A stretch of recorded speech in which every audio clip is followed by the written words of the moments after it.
Bueno, urteak daramazkigu, Elgoibarren Sebasetzan izen egoera azalatzen, urte luzeak, herritik kanpo, orain 15 urte daramazki espetxean, jarraian, lehen beste 3 egin zituen.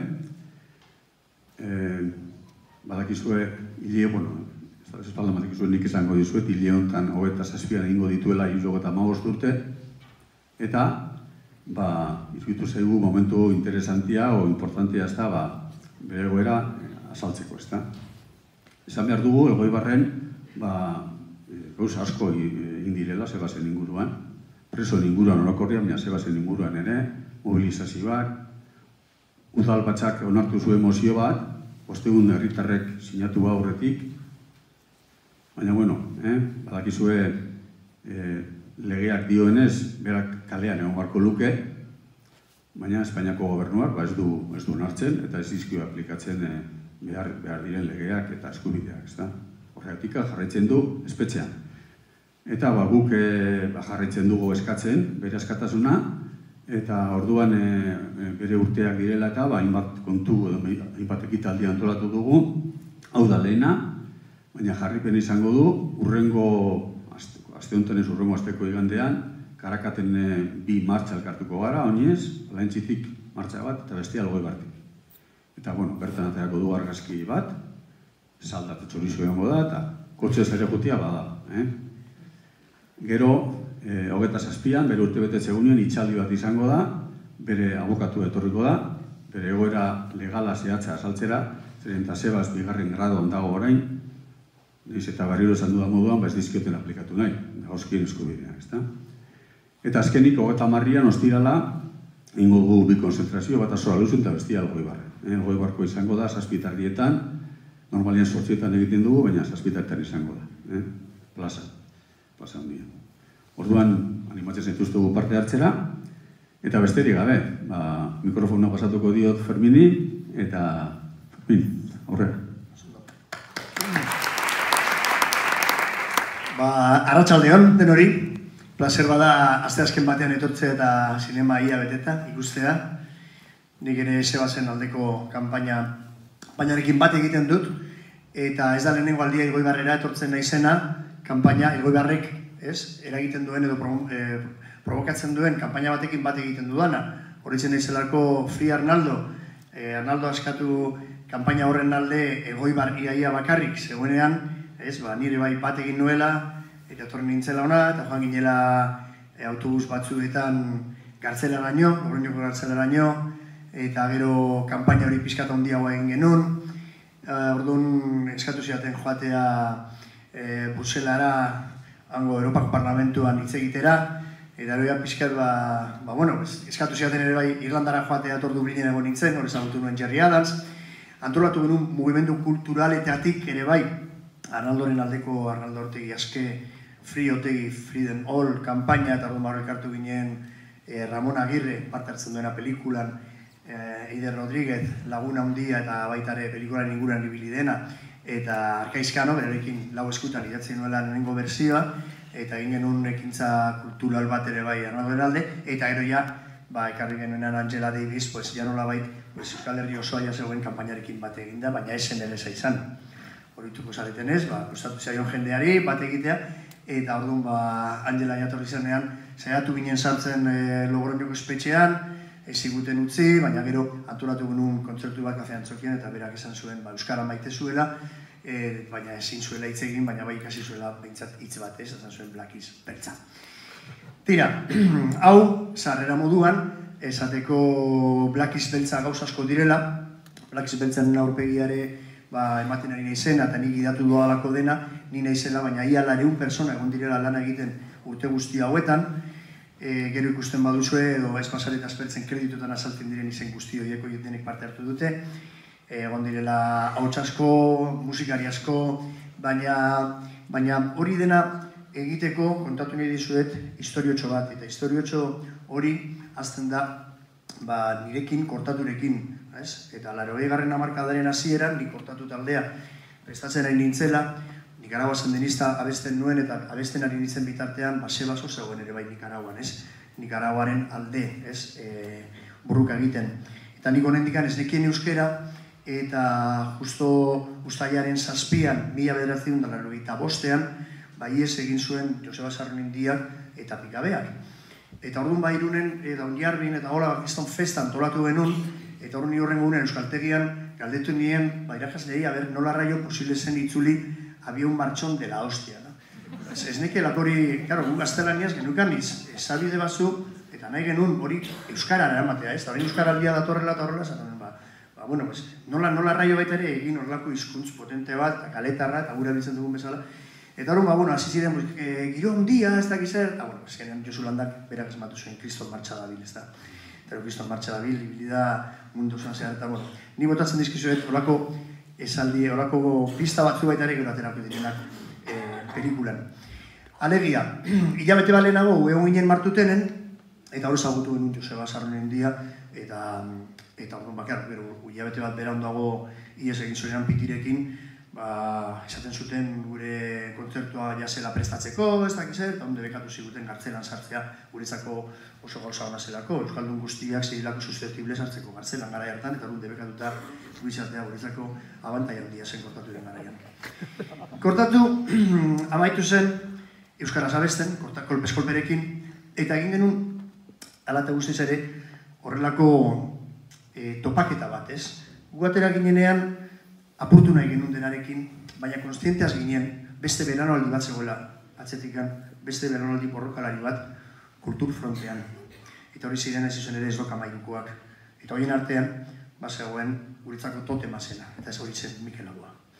Hori nahi genuen zen irudikatu, egin genuen Euskarazko diskoan, kolpez-kolpen, nola bi belaunaldiek, nahiz eta adierazpide ezberdinak izan, baita ere, bazegoela, soka ez da eten Euskaldunok diogun bezala, eta horren bazegoela hor konexio bat, eta horren nola Mikel Laboa etortzen zen gure kontzertuetara, eta gu harrituta gelitzen ginen, konbiatu genuen bera gurekin abestera. Etorri zen, Mikel Laboa egitera egun ginen. Emeak taldea gustatzen zitzaigulako itxugarri, eta horren genuen talde horren berzio bat. Justo, berzio hori zen egun ginen, eta egun ginen kantuaren hitzak ziren Mikel Lantzarenak, eta Mikel Lantza izan zen Joseba Sarmindiaren iesaldia antolatu zuena. Jarraitzen dugu, desegin nuen kortatu, eta horren egiteko negu gorriak, hain zuzen ere kontatu ziguten Mikel Laboaren omenezko disko bat egitea, eta horren disko horri izena jarri genion Txeroki. Eta hori zen, hain zuzen ere, Mikel Laboak izaten zuelako, batzutan lekitiko euskaldun batzuek, errantzalek, hitz egiten zuten euskaraz, era Txerokia, ez? Hitz egiten zuten era, ez? Horrela, eta berak entzuten zuela. Eta horren, berak egiten duenean, bere kantu esperimentalak, ez?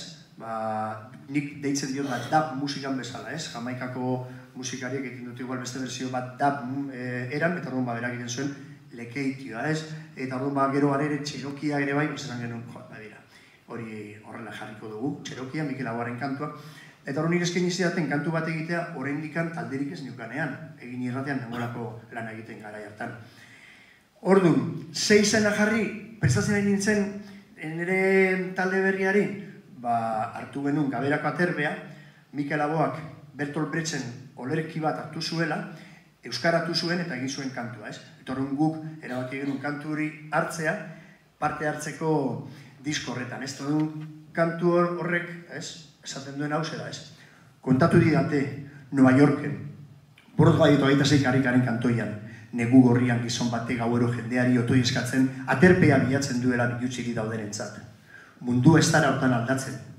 Ez, gizonen hartu emanak ez dira hobekitzen. Ez, zama aroa ez dara laburtzen. Ez, baina gizon batzu ego batez goia dute.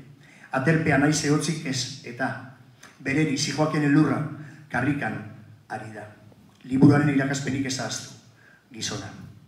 Beraz, kontatu didate Nueva Yorken Broadway eta 26 karrikaren kantoian, Nueva York, Broadway, 26, negu gorrian gizon batek, negu gorriak, eta hartu genuen negu gorriak izena.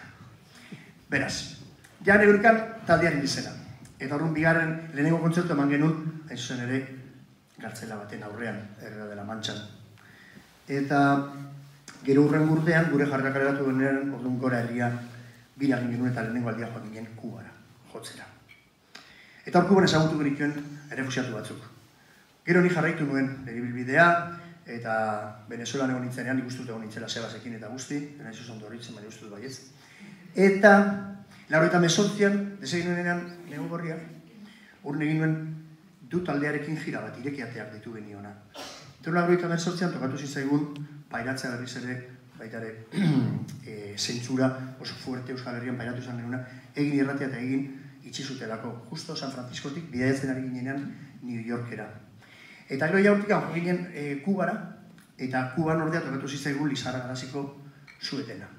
Eta hor refusiatu batzuekin giunden ospatzen, eta refusiatu batek esan zian, behira, eske bihar egin behar duzu bilera bat, eta ez dakiz ere, eta gasolintegi horretan gelituko gara, eta eraman bat duzu liburu bat. Eta ninen etxe batean, eta azkenean joan nintzen Lenineko liburu batean, Leninen liburua zeuden, eta Lenineko liburu batean joan nintzen, eta hartu ninduten furgoneta batean, eta eraman ninduten hortikan, Guanabakoa, hortikan inguru batera, eta tipo bat zegoen hori zerita, ez? Eta, joder, nori izango da tipo, eta zizen, ja, ila hostia, eta, joder, esaren hendiaz, Eta, claro, sekretu, hain esan, horrein izan daiteke, Horrein horregatik kontatzen dut, ez dela, ez nuke esango. Baina, hor zegoela bera, aiba, tio, kriston, dena zirkulo guztia basi joazen betetzen, ez? Eberekin zeuden beste kubatar batzuk. Eta orduan kubatar horiek, ziren nango seguridalekoak, eta hola, ez? Momentu horretan, bueno, zeritzu duzuk baitare, zera, zesid eta holako jendea gero jaldatu dut izen, baina herriatan ziren zesidekoak, eta hola, espainolak, ari ziren demorosa bilatzen, hori zelako kiston gozokia, ez? Ez jakitea eta esatean non zegoen, ez esan nien dia. Orduan, seguridadeko kubatar hauek, nirekin eta hola, eta nire ematen nuen kamiseta bat, ez? Power to the people, eta Black Panther, ez? Joder. Pues guk, Euskalduna laguntzeaz gain, eta aterpea, emateaz gain Euskaldunei, Pantera beltzei ere bai eman genien laguntza eta hola, ez da, joder, argi zen Afrikako askapen mugimendu guztietarako laguntza mantzietela, ez, badakigu presentzian golan, eta badakigu Txegabara hori bilizela baita ere Kongon, baina Algerian baita ere ibilizen, toki guztietan, ez? Baina estatu batuetan bertan zerbait egitea hori bai zen arriskutsua, justo Baiadeko txinoseko saiakera orain baditzeko, oso gertua zugaterako. Baina esan ziaten, bai, torun egiten genuen bidaia, eta kontatu ziaten bidaia, eta nola egiten zuten eta guztiez.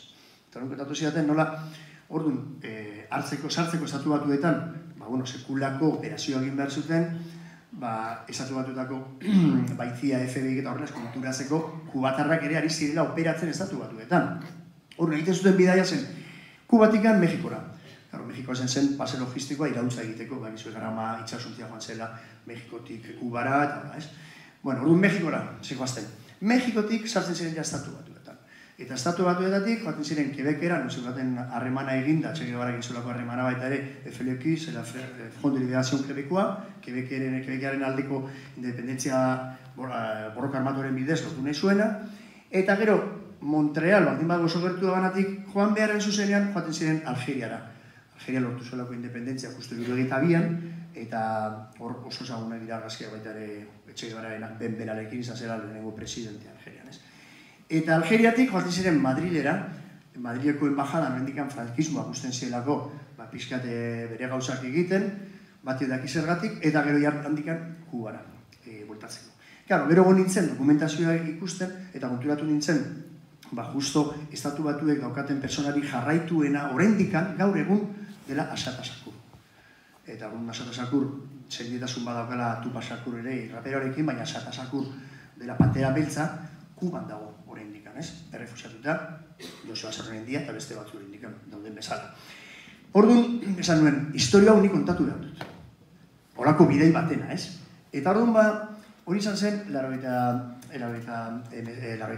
mesortzian, eta justo hori izan ziren garaian, eta hortikan 3 urtetara, atera zen egunkarian, oraindikan etxigabea, horregatik ari izaten gabean sartzen hemen, adierazpen eskatasunarena eta zentsurarena, justo etxibainoren nago, 2 urtela nago, 2001an, atera zen argazki hori erraldoi beltzena, ez? Bueno, arraldoi beltzak ateratzen zirela, Iruñeko erraldoiena.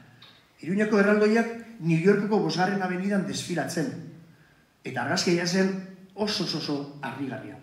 Baina argazki oina, harrigarria bazen, hain zuzen ere jartzen zuelako arrazakeria zela medio, Ipar Amerikako autoridadek debekatu egin zutela parte hartzea desfile horretan erraldoi beltzak. Ordu nik esan duen, bale.